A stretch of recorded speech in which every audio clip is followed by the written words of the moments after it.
नमस्कार दर्शक बंधु आपण को आम चैनल को स्वागत। पवित्र मकर संक्रांतिर हार्दिक अभिनंदन एवं शुभेच्छा जणाई आज कार्यक्रमटी को आग को बढ़ाइबा एवं जानिबा मकर संक्रांति दिन सूर्यंकर मकर राशि को चलन एवं सेठारे उत्तरायण हेबा समस्त बिच्छा राशि व्यक्तिविशेष मानकु की प्रकार फल प्रदान करिवे। देखंतु दर्शक बंधु आज भिडियोटी आपण मानक पई बहुत अधिक गुरुत्वपूर्ण रही कारण सूर्य शनि राशि रे एही मकर संक्रांति रे प्रवेश करिवे एवं सूर्य शनि मध्य जेहेतु शत्रुता आचरण रही सेतिपई एही संक्रांति परे बहुत बड़ बड़ परिवर्तन आसिबो आपण मानक जीवन रे। किंतु समस्त बिच्छा राशि व्यक्तिविशेष मानकु एका प्रकारर प्रभाव पड़िबो नाही। किछि बिच्छा राशि व्यक्तिंकर भाग्य चमकी पारे एवं किछि बिच्छा राशि व्यक्तिंकर भाग्य दुर्भाग्य रे बदली पारे। यह आपणकर नक्षत्र उपरे निर्भर करुछि कि आपणकर केउ नक्षत्र रहिछि। देखंतु बिच्छा राशि तीनोटी नक्षत्र रही थाए। विशाखा बिच्छा 16/8, अनुराधा बिच्छा 17/8 एवं ज्येष्ठा बिच्छा बा 18/8 बिच्छा राशि एवं एही तीनोटी नक्षत्र रे अलग अलग प्रभाव रहिबो एही मकर संक्रांति परठारु। कारण एही तीनोटी नक्षत्रर नक्षत्राधिपति जेहेतु अलग अलग आटंती प्रभाव मध्य सेही अनुसारे अलग अलग पड़िबो। तेणु करी आपणकर भाग्य चमकिबो ना नाही, आपणकर आशा पूर्ण हेबो ना नाही किंबा आपणक कार्य रे आपणको सफलता मिलिबो ना नाही एही भिडियो रे विस्तृत भाव रे आलोचना करिबा। सेतिपई आपण आम सह भिडियोर शेष पर्यंत जोड़ी होई रुहंतु। ता सहित भिडियोर शेष भाग रे आपणको किछिटा सहज उपाय मध्य जणाइबी जहाँ आपणकर अशुभत्व को दूर करी शुभाशुभ फल को वृद्धि करिबो। किंतु भिडियोटी आरंभ करिबा पूर्वरु जदि आपणकर भी इच्छा राशि होइथाए एवं आपण भी ईश्वर को आंतरिक भक्ति एवं विश्वास करंती तेबे भिडियोटी को लाइक करंतु। कमेंट बॉक्स रे जय जगन्नाथ जय माँ लक्ष्मी अवश्य लिखि दियंतु। ता सहित आम सह जोगाजोग करिबा पाई भिडियोर मध्य भागरे एक व्हाट्सएप नंबर टी दिया जाइछि। जो नंबर साहाय्य रे आपण आम सह जोगाजोग करी निजर नूतन कुंडली प्रस्तुत करि परिबे, कुंडली विश्लेषण कराई परिबे किंबा आपणकर चाकरी, विवाह, व्यवसाय, प्रेम संपर्क, शिक्षा, स्वास्थ्य को नहीं किछि समस्या रहिछि ताहार सहजरे एवं स्वल्प मूल्य रे समाधान करि परिबे। सेतिपई आपण आम सह भिडियोर शेष पर्यंत जोड़ी होई रुहंतु एवं व्हाट्सएप नंबर माध्यम रे आम सह जोगाजोग करी निज समस्यार समाधान करंतु। एबे आसंतु कार्यक्रमटी को आग को बढ़ाइबा एवं मकर संक्रांति परे आपणकर नक्षत्र, लग्न, राशि अनुसार किभଳି प्रभाव पड़िबा पई जाउछि सही विषय रे जानिबा। देखंतु आपणकर किछि दिन हेबा बा किछि वर्ष हेबो आपणकर स्वास्थ्य टिके खराब रहुतिला, आपणकर आर्थिक समस्याटी रहुतिला, आपण ऋण आनिथिले पूर्वरु किंतु ऋणटी को सुझी पारु नाहंती। ऋणर भारटी आपणक उपरे बढ़िबारे लागिछि एवं अर्थ को केंद्र करी एवं बहुत गुडी कारण पई आपणक परिवार रे वर्तमान खुशीर वातावरण मध्य रहि नाही। शिक्षा क्षेत्र रे आपण समस्या देखुचंती, आपणकर गुप्त शत्रु माने मध्य बढ़ी जाइछंती एवं बहुत गुडी बिच्छा राशि व्यक्ति माने चाकरी चली जाइछि, चाकरी रे वर्तमान समस्या रहिछि एवं चाकरी रे अस्थिरता मध्य देखा जाउछि। ता सहित किछि दंपति माने बिच्छा राशि से माने संतान को नहीं चिंतित रहिचंती, संतानक पई मध्य दुखित रहिचंती एवं संतान प्राप्ति को नहीं बहुत अधिक पीड़ा दुख कष्ट रे रहिचंती, संतानर अपेक्षार मध्य रहिचंती किंतु संतान प्राप्ति होई नाही। देखंतु एही बळी जहाँ भी समस्या आपणकर थिला एही 2024 मकर संक्रांति परठारु किछि ना किछि तो परिवर्तन आपणक जीवन रे निश्चित आसीबो। किंतु आपणक नक्षत्र अनुसार केउ क्षेत्र रे आसीबो ताहा हेउछि गुरुत्वपूर्ण।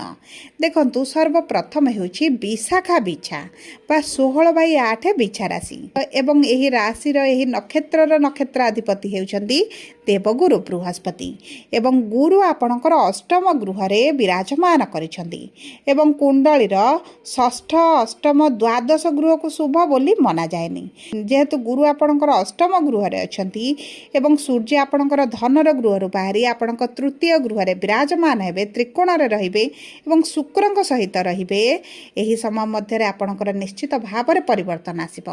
କାରଣ ଦେଖନ୍ତୁ, ଆପଣଙ୍କର ରାଶିର ସ୍ୱାମୀ ମଙ୍ଗଳ ମଧ୍ୟ 17 ତାରିଖ ଦିନ ତୃତୀୟର ଗୃହକୁ ଗୋଚର କରୁଛନ୍ତି ଏବଂ ସେଠାରେ ରହି ଆପଣଙ୍କର ଯଦି ଅନଲାଇନ୍ରେ କିଛି କାରବାର କରୁଛନ୍ତି କିମ୍ବା ସୋସିଆଲ ମିଡ଼ିଆରେ ଅଛନ୍ତି କିମ୍ବା କଳାକାର ଅଛନ୍ତି, ଅଭିନୟ କରୁଛନ୍ତି ଏବଂ ଆପଣ ନୃତ୍ୟ, ଗୀତ, ଆକ୍ଟିଂରେ ଆପଣଙ୍କର କିଛି କ୍ୟାରିୟର ବନାଇବା ପାଇଁ ଚାହୁଁଛନ୍ତି, ତେବେ ଆପଣଙ୍କୁ ଅତି ଉତ୍ତମ ଫଳ ପ୍ରାପ୍ତି ହେବ। ଆପଣଙ୍କର ଯଦି ଏକ୍ସପୋର୍ଟ ଇମ୍ପୋର୍ଟରେ ବ୍ୟବସାୟ ଅଛି କିମ୍ବା ଟ୍ରାନ୍ସପୋର୍ଟରେ କାର୍ଯ୍ୟ କରୁଛନ୍ତି, ଟୁରିଷ୍ଟରେ କାର୍ଯ୍ୟ କରୁଛନ୍ତି, ସେହି କ୍ଷେତ୍ର ଗୁଡ଼ିକରେ ମଧ୍ୟ ଆପଣଙ୍କୁ ବହୁତ ଅଧିକ ଶୁଭ ଫଳ ପ୍ରାପ୍ତି ହେବ। ଏହି ସମୟ ମଧ୍ୟରେ ଆପଣଙ୍କ କର୍ମକ୍ଷେତ୍ରରେ ଯେଉଁ ସମସ୍ୟାଟି ରହିଛି ତାହା ଧୀରେ ଧୀରେ ପରିବର୍ତ୍ତନ ଆସିବ।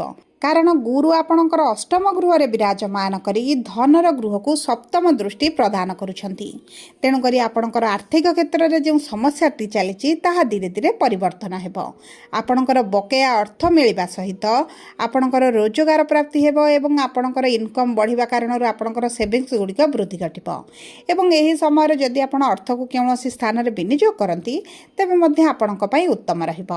ଏବେ ଆସନ୍ତୁ ଜାଣିବା ଅନୁରାଧା ବିଛା ବା 17/8 ବିଛା ରାଶିର ବ୍ୟକ୍ତିବିଶେଷଙ୍କର ଏହି ମକର ସଂକ୍ରାନ୍ତି ପରଠାରୁ କେମିତି ରହିବ। ଦେଖନ୍ତୁ, ଆପଣଙ୍କ ନକ୍ଷତ୍ରର ନକ୍ଷତ୍ରାଧିପତି ହେଉଛନ୍ତି ଶନିଦେବ ଏବଂ ଶନି ଆପଣଙ୍କର ପଞ୍ଚମ ଗୃହରେ ଏବଂ ଗୁରୁଙ୍କ ରାଶିରେ ବିରାଜମାନ କରିଛନ୍ତି। ଦେଖନ୍ତୁ, ଶନି ଯେତେବେଳେ ଆପଣଙ୍କର ପଞ୍ଚମ ଗୃହରେ ତ୍ରିକୋଣରେ ରହିଛନ୍ତି, ଆପଣଙ୍କ ଶିକ୍ଷା କ୍ଷେତ୍ରରେ ସମସ୍ୟା ନିଶ୍ଚିତ ଭାବରେ ଆସୁଛି। ଆପଣଙ୍କର ଶିକ୍ଷା କ୍ଷେତ୍ରରେ, ପ୍ରେମ ସମ୍ପର୍କରେ ଏବଂ ସନ୍ତାନ ପ୍ରାପ୍ତିରେ ଆପଣ କିଛି ନା କିଛି ତ ସମସ୍ୟା ନିଶ୍ଚିତ ଭାବରେ ଦେଖୁଛନ୍ତି। କିନ୍ତୁ ଆପଣ ଯଦି ଏହି ସମୟ ମଧ୍ୟରେ ଆପଣଙ୍କର ଶିକ୍ଷା କ୍ଷେତ୍ରରେ ପରିଶ୍ରମକୁ ବୃଦ୍ଧି କରନ୍ତି, ତେବେ ଆପଣଙ୍କୁ ନିଶ୍ଚିତ ଭାବରେ ସରକାରୀ ଚାକିରି ସହିତ ଆପଣ ଯଦି ପ୍ରାଇଭେଟ୍ ଚାକିରି ପାଇଁ ଚେଷ୍ଟା କରୁଛନ୍ତି, ସେଥିରେ ଆପଣଙ୍କୁ ଲାଭ ମିଳିବ। କିନ୍ତୁ ଆପଣଙ୍କୁ 2 ଗୁଣ ପରିଶ୍ରମ କରିବାର ଆବଶ୍ୟକତା ରହିଛି। କାରଣ ଶନି ହେଉଛନ୍ତି କର୍ମଫଳଦାତା। ତାହା ସହିତ ଆପଣଙ୍କର ଭାଗ୍ୟର ଗୃହର ସ୍ୱାମୀ ହେଉଛନ୍ତି ଚନ୍ଦ୍ରମା, ଯିଏ ଆପଣଙ୍କର 2.5 ଦିନରେ ଥରେ ରାଶି ପରିବର୍ତ୍ତନ କରନ୍ତି। ତେଣୁକରି ଏହି ସମୟ ମଧ୍ୟରେ ଆପଣଙ୍କର ଶିକ୍ଷା ପ୍ରତି ମନଟି ଆପଣଙ୍କର ଲାଗୁ ନଥିବ, ଯେଉଁ କାରଣରୁ ଆପଣ ଶିକ୍ଷା କ୍ଷେତ୍ରରେ ସମସ୍ୟା ଦେଖୁଛନ୍ତି। ତେଣୁକରି ଆପଣ ଟିକେ ଚେଷ୍ଟା କରନ୍ତୁ ଏବଂ ଆପଣଙ୍କ ଧ୍ୟାନକୁ ଶିକ୍ଷାରେ ଲଗାନ୍ତୁ। ତାହା ସହିତ ଯଦି ଆପଣଙ୍କ ପ୍ରେମ ସମ୍ପର୍କରେ ଅଛନ୍ତି, ତେବେ ପ୍ରେମ ସମ୍ପର୍କରେ ଟିକେ ମତଭେଦ ଆପଣଙ୍କର ଆସିପାରେ, କିନ୍ତୁ ଆପଣଙ୍କ ବୈବାହିକ ଜୀବନଟି ବହୁତ ଭଲ ରହିବ। ପୂର୍ବରୁ ଯଦି ସମସ୍ୟା ଚାଲିଛି ତାହା ସୁଧୁରିଯିବ। ଆପଣଙ୍କ ସାଥୀଙ୍କ ସହିତ ଯଦି ମିଶି ଆପଣ କିଛି ପାର୍ଟନରସିପ୍ରେ କାର୍ଯ୍ୟ କରନ୍ତି କିମ୍ବା ଆପଣ ଲାଇଫ୍ରେ କିଛି ବଡ଼ ନିଷ୍ପତ୍ତି ନିଅନ୍ତି, ତେବେ ମଧ୍ୟ ଆପଣଙ୍କ ପାଇଁ ଶୁଭଦାୟକ ରହିବ। କିମ୍ବା ଆପଣ ଯଦି ଦୂରଯାତ୍ରା କରିବା ପାଇଁ ଚାହୁଁଥିଲେ, ତୀର୍ଥଯାତ୍ରା କରିବା ପାଇଁ ଚାହୁଁଥିଲେ, ତାହା ମଧ୍ୟ ଆପଣଙ୍କ ପାଇଁ ଶୁଭଦାୟକ ରହିବ। ଏବଂ ଦେଖନ୍ତୁ, ଆପଣଙ୍କ ବ୍ୟବସାୟ କ୍ଷେତ୍ରରେ କିନ୍ତୁ ଆପଣଙ୍କୁ ବହୁତ ଅଧିକ ଲାଭ ପ୍ରାପ୍ତି ହେବ। କାରଣ ଆପଣଙ୍କର ବ୍ୟବସାୟ ଗୃହର ସ୍ୱାମୀ ହେଉଛନ୍ତି ଶୁକ୍ର, ଯିଏ ଆପଣଙ୍କର ତୃତୀୟ ଗୃହରେ ଅଛନ୍ତି ଏବଂ ସୂର୍ଯ୍ୟ ଆପଣଙ୍କର ଗୋଚର କରିବେ। ତେଣୁକରି ଆପଣଙ୍କ ବ୍ୟବସାୟ କ୍ଷେତ୍ରରେ ଆପଣଙ୍କର ପୂର୍ବରୁ ଯେଉଁ ମାନ୍ଦା ପରିସ୍ଥିତି ଚାଲିଛି, ସେଥିରେ ସୁଧାର ଆସିବ। ଏବେ ଆସନ୍ତୁ ଜାଣିବା ଜ୍ୟେଷ୍ଠା ବିଛା ରାଶି ବା 18/8 ବିଛା ରାଶି ବ୍ୟକ୍ତିମାନଙ୍କର କିଭଳି ରହିବ ମକର ସଂକ୍ରାନ୍ତି ପରଠାରୁ। ଦେଖନ୍ତୁ, ଆପଣଙ୍କ ନକ୍ଷତ୍ରର ସ୍ୱାମୀ ହେଉଛନ୍ତି ବୁଧ ଏବଂ ବୁଧ ଆପଣଙ୍କର ଦ୍ୱିତୀୟ ଗୃହ ଧନର ଗୃହରେ ବିରାଜମାନ କରିଛନ୍ତି ଏବଂ ସୂର୍ଯ୍ୟଙ୍କ ସହିତ ଅଛନ୍ତି। କିନ୍ତୁ 17 ତାରିଖ ଦିନ ବୁଧ ମଧ୍ୟ ଆପଣଙ୍କର ତୃତୀୟ ଗୃହକୁ ଗୋଚର କରିବେ। ଆପଣଙ୍କର ଧନକୁ ନେଇ ଯେଉଁ ସମସ୍ୟା ଗୁଡ଼ିକ ଥିଲା, ତାହା ଆପଣଙ୍କର ଦୂର ହୋଇଯିବ। ମାନ ସମ୍ମାନ ବୃଦ୍ଧି ହେବା ସହିତ ଭୋଗ ବିଳାସ ଐଶ୍ୱର୍ଯ୍ୟରେ ବୃଦ୍ଧି ଘଟିବ। ଆପଣଙ୍କର ଯଦି କିଛି ପୈତୃକ ସମ୍ପତ୍ତିକୁ ନେଇ କିଛି ସମସ୍ୟା ଚାଲିଛି, ତାହା ଆପଣଙ୍କର ଦୂର ହୋଇଯିବ। ଆପଣଙ୍କ ମାଆଙ୍କ ସ୍ୱାସ୍ଥ୍ୟରେ ପରିବର୍ତ୍ତନ ଆସିବ। ଏବଂ ଦେଖନ୍ତୁ, ଆପଣ ଯଦି ଏହି ସମୟ ମଧ୍ୟରେ କିଛି ନୂତନ କାର୍ଯ୍ୟ ମଧ୍ୟ ଆରମ୍ଭ କରିବେ, ସେଥିରେ ଆପଣଙ୍କୁ ସଫଳତା ପ୍ରାପ୍ତି ହେବ। ଯଦି ଆପଣ ସରକାରୀ ଚାକିରି କରିଛନ୍ତି କିମ୍ବା ସରକାରଙ୍କ ସମ୍ବନ୍ଧିତ କିଛି କାର୍ଯ୍ୟ କରୁଛନ୍ତି, ଆପଣଙ୍କୁ ବଡ଼ ପ୍ରୋଜେକ୍ଟ ମିଳିପାରେ, ବଡ଼ ଡିଲ୍ ମଧ୍ୟ ମିଳିପାରେ। କିମ୍ବା ଆପଣଙ୍କର ଯଦି କିଛି ଅର୍ଥ ସରକାରଙ୍କ ସ୍ତରରେ ଫସିକି ରହିଛି, ତାହା ମଧ୍ୟ ଆପଣଙ୍କୁ ପ୍ରାପ୍ତ ହୋଇପାରେ। ଏହି ସମୟରେ ଆପଣଙ୍କ ସ୍ୱାସ୍ଥ୍ୟ ମଧ୍ୟ ଅତି ଉତ୍ତମ ରହିବ। କାରଣ ତୃତୀୟ ଗୃହକୁ ଯେତେବେଳେ ଆପଣଙ୍କର ରାଶିର ସ୍ୱାମୀ ଗୋଚର କରିବେ, ଆପଣଙ୍କ କାନ୍ଧରେ ବେକରେ ଟିକେ ଯନ୍ତ୍ରଣା ହୋଇପାରେ କିମ୍ବା ପେଟରେ ଟିକେ ଗ୍ୟାସ୍ ଭଳି ସମସ୍ୟା ଦେଖା ଦେଇପାରେ। ସେହି ସବୁ ଛୋଟ ଛୋଟ ଜିନିଷକୁ ଯଦି ଆପଣ ଜଗିଯିବେ, ଆପଣଙ୍କ ସ୍ୱାସ୍ଥ୍ୟରେ ବିଶେଷ ସମସ୍ୟା ଆପଣ ଦେଖିବେ ନାହିଁ। ସବୁ ପରେ ଦେଖନ୍ତୁ, ଅଶୁଭତ୍ୱକୁ ଦୂର କରି ଶୁଭାଶୁଭ ଫଳକୁ ବୃଦ୍ଧି କରିବା ପାଇଁ ଆପଣ ପ୍ରଭୁ ମହାଦେବଙ୍କର ପୂଜାର୍ଚ୍ଚନା କରନ୍ତୁ। ଏବଂ ବିଦ୍ୟାର୍ଥୀମାନେ ଯଦି ଅଛନ୍ତି, ଶିକ୍ଷା କ୍ଷେତ୍ରର ସମସ୍ୟାକୁ ଦୂର କରିବା ପାଇଁ ଆପଣ ଗଣେଶଙ୍କର ପୂଜାର୍ଚ୍ଚନା କରନ୍ତୁ। ତାହା ସହିତ ଆପଣ ହନୁମାନ ଚାଳିଶା ପ୍ରତିଦିନ ପାଠ କରନ୍ତୁ। ଆପଣଙ୍କର ରାଶିର ସ୍ୱାମୀ ଯେହେତୁ ମଙ୍ଗଳ, ଆପଣଙ୍କ ମଙ୍ଗଳଙ୍କର ବୀଜ ମନ୍ତ୍ର ମଧ୍ୟ ପ୍ରତିଦିନ 108 ଥର ପାଠ କରନ୍ତୁ। ପ୍ରାତଃ ସମୟରେ ସୂର୍ଯ୍ୟଙ୍କୁ ଜଳ ଅର୍ପଣ କରନ୍ତୁ। ଏହା ଆପଣଙ୍କ ପାଇଁ ଅତି ଉତ୍ତମ ରହିବ। ଯଦି ଆପଣଙ୍କର ବିଛା ରାଶି ହୋଇଥାଏ, ଭିଡ଼ିଓଟି କିଭଳି ଲାଗିଲା କମେଣ୍ଟ ବକ୍ସରେ ଲେଖି ଜଣାନ୍ତୁ। ଯଦି ଆପଣଙ୍କ ପ୍ରିୟଜନଙ୍କର ବିଛା ରାଶି ହୋଇଥାଏ, ଭିଡ଼ିଓଟି ତାଙ୍କ ସହିତ ସେୟାର କରନ୍ତୁ। ଯଦି ପ୍ରଥମ ଥର ଆମ ଚ୍ୟାନେଲକୁ ଆସିଛନ୍ତି, ଚ୍ୟାନେଲଟିକୁ ସବସ୍କ୍ରାଇବ୍ କରନ୍ତୁ। ପାଖରେ ଥିବା ବେଲ୍ ଆଇକନକୁ ପ୍ରେସ୍ କରନ୍ତୁ। ଧନ୍ୟବାଦ।